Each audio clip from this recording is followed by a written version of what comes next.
예, 반갑습니다. 임채문 세무사입니다. 우리 상속증여세법 관련해서 이렇게 우리 유튜브 강의를 쭉 해왔는데, 처음에는 이제 민법 관련해서 민법과 상속 연관 관계를 한번 살펴봤고요. 그 다음에 상속편, 그 다음에 증여편, 그 다음에 이제 상속증여재산의 평가 관련된 규정을 살펴보도록 하겠습니다. 이 부분은 굉장히 우리 세무사 회원들께로부터도 전화를 굉장히 많이 받는 그런 부분이 되겠습니다. 그래서 이걸 과연 5분 특강이라든가 유튜브로 강의할 수 있을지, 전반적인 내용이기 때문에 이걸 강의를 해서 도움이 될지 어떨지 모르겠습니다만은, 우리 이 유튜브 강의를 보시는 분들이 요즘에는 전문가들도 우리 동료 세무사들도 유튜브 강의 잘 듣고 있다고 저한테 전화를 종종 하시는데, 일반 분들도 굉장히 많이 보신다고 연락을 해 오시는 거 보면서, 제가 일반 분들에게도 그 강의가 전문가들이 들었을 때 이렇게 쉽게 이해가 되는 내용인데 일반인들이 어떻게 이해가 되냐 이렇게 질문을 해보니까, 의외로 우리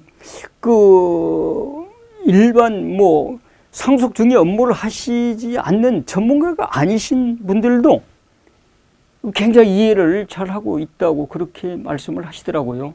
그만큼 다른 유튜브에서 공부를 그만큼 많이 하신 거겠지요. 제가 강의를 잘해서 그러게 하겠습니까?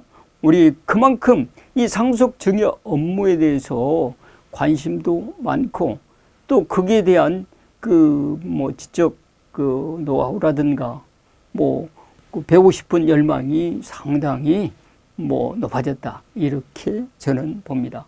우리 상속증여 평가 같이 한번 보도록 하겠습니다. 상속증여재산 평가 규정을 제가 요약을 해보는데요. 일단은 시가평가가 원칙입니다. 시가평가가.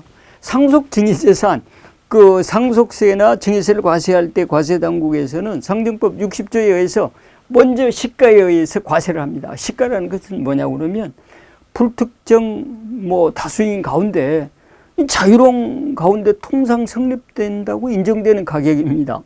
그런 가격이 이론적인 시가지, 이런 시가가 어디가 있겠어요? 굳이 찾아본다고 그러면 증권회사, 그렇게 상장회사 주식은 많은 사람들이 사고 팔고 하니까 그런 시가가 노출이 되겠죠. 그렇지만 일반 부동산이라든가 그런 것들은 그렇게 다수인들이 이렇게 사고 팔고 하는 것이 드물다고 좀 봐야 되겠죠. 그리고 이제 그렇게 시가가 그러면 정의는 시가가 그런 정의가 있지만, 그런 것들이 시가 정의에 부합하는, 시가 정의에 맞는 시가 사례가 별로 없기 때문에, 그러면 이런 것들도 그러면 시가로 인정을 하자고 해서 나타나는 가액이, 그러면 정상적인 당해재산의 거래가액은 당연하고요. 그 다음에 감정평가액도 그러면 시가의 범위에 좀 포함시켜 보자, 그런 얘기고요. 그 다음에 그 재산에 대한 수용, 보상, 경매 이런 것도 그럼 시가에 포함시키자. 그 다음에 이제 확대를 해서 당해 재산만 그런 게 아니라, 그럼 비슷한 유사 매매 사례가액도 그럼 시가의 범위에 시켜보자, 그런 얘기가 되겠고요. 그 다음에 이제 평가 기간이 아니지만, 평가 기간이라는 것은 상속세는 상속 개시로부터 전후 6개월, 증여는 전 3개월, 전 6개월, 후 3개월. 이걸 이제 평가 기간이라는데, 평가 기간에 이런 가격이 있으면 당연히 시가고, 평가 기간이 아니지만 전 2년, 후 신고를 해놓고, 상속세는 신고기한으로부터 9개월, 증여는 신고기한으로부터 6개월. 그러니까 이제 그럼 범위가 굉장히 넓어지죠. 그런 가액, 노출되는 가액도 평가 시점과 그 먼 거리에 있는 시점 간에 뭐 그 주변 환경이라든가 가격 변동에 특별한 요인이 없다. 그럼 이제 재산평가 심의위원회 심의를 거쳐서 시가로 끌어오는 규정이 있고요. 그래서 일단은 상속증여세 평가는 시가로 한다. 이게 원칙입니다. 그러니까 이 원칙을 항상 기억에 두시고, 만약에 그럼에도 불구하고 이런 시가가 없을 때는 그럼 어떻게 할 거냐? 평가를 안 하냐? 그런 건 아니고요. 일단은 이제 보충적 평가 방법이라고 해서, 보충적 방법이라고 해가지고 토지는 개별 공시지가, 건물은 일반 건물 기준 시가, 뭐 아파트는 뭐 이렇게 단독주택 이런 것들은 주택 공시가액이 또 나타나지요. 그런 걸로 뭐 시가가 없을 때는 그런 가격으로 해야 되겠죠. 그 다음에 이제 뭐 62조부터서는 선박 항공기 뭐 이런 것들은 재취득가액이나 장부가액, 지방세 과세 표준액 이런 것을 그럼 시가로 규정해 놓고 있고요.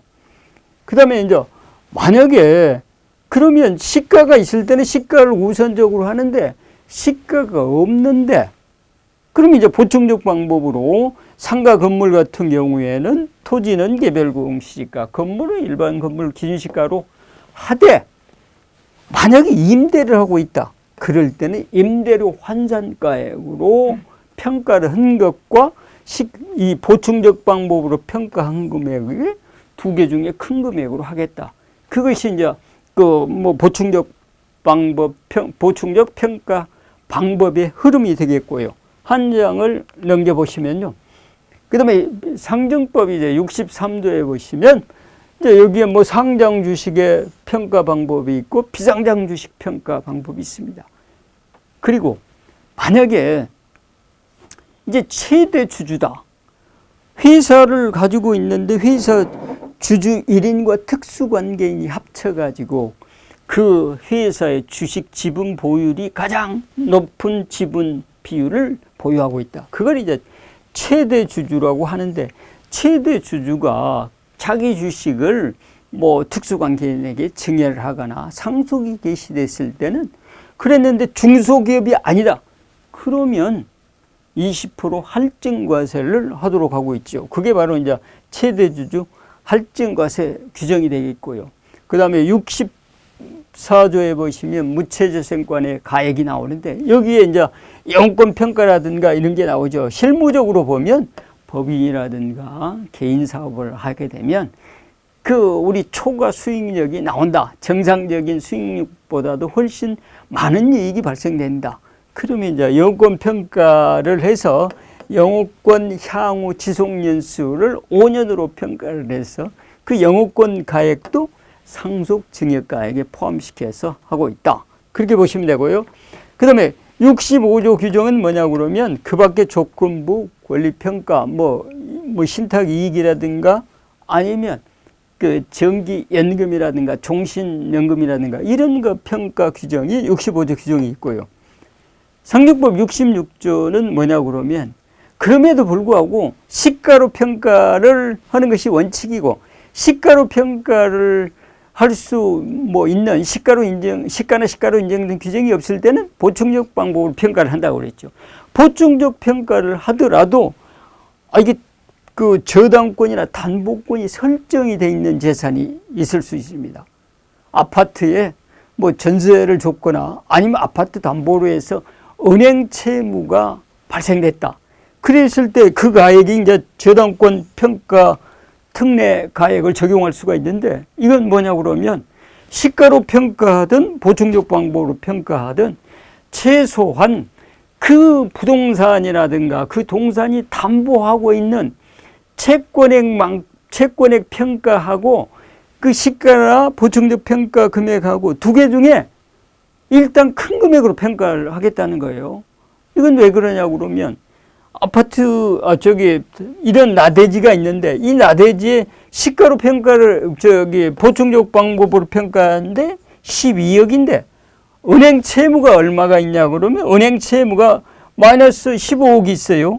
15억이 있다 그러면 이게 이 저당권 평가 특례 가액으로 평가를 안 한다 그러면 증여를 하면서 실제로 시가는 뭐 20억이 될지 뭐 25억이 될지는 몰라요. 그렇지만 시가로 인정된 가액이 없어서 개별 공시지가로 평가를 하니까 15억밖에 안 됐는데, 그 담보 설정된 그 증여일 현재 은행에서 그 돈을 빌려주고 담보한 그 채무가액 잔액이 15억이에요. 그런데 보충적 방법이 12억이라고 해서 12억으로 평가를 하면 되겠느냐.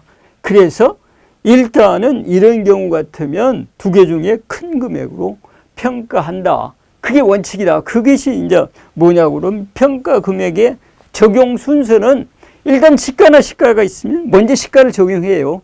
그렇지만 시가로 평가를 하더라도 뭐 저당권이라든가 아니면 전세 보증금이라든가 그런 것들이 있어서 그 부동산이라든가 그 동산이라든가 평가하는 자산이 담보하는 채무액하고 시가하고 두 개 중에 큰 금액으로 평가를 하도록 한 것이 바로 상정법 66조 규정이 되고요. 그러면 시가 할 때만 그러냐? 그건 아니죠. 시가로 할 때만 그런 게 아니라 이 보충적 방법으로, 그러니까 시가가 없어서 토지는 개별 공시지가, 건물은 일반 건물 기준 시가라든가 주택은 개별주택 공시가액이라든가 이런 가격으로 평가를 하는 보충적 방법으로 평가를 할 때라도 저당권이라든가 이런 게 있어서 당해 재산이 담보하는 그 채권액이 있을 때는 그 저당권 평가 특례가에 담보하는 채권액하고 보충적 방법하고 두 개 중에 큰 금액으로 평가한다 이겁니다. 그리고 이렇게 아까도 말씀드렸다시피 이런 가액이 나오더라도 보충적 방법으로 평가할 때만 임대료 환산가액을 하는 거고, 시가로 평가를 할 때는 임대료 환산가액 적용하지 않습니다. 이걸 유의하시면 되겠습니다. 이 부분 우리 그 상속증여세법 전반적인 규정을 짧은 시간 안에 말씀을 드렸어요.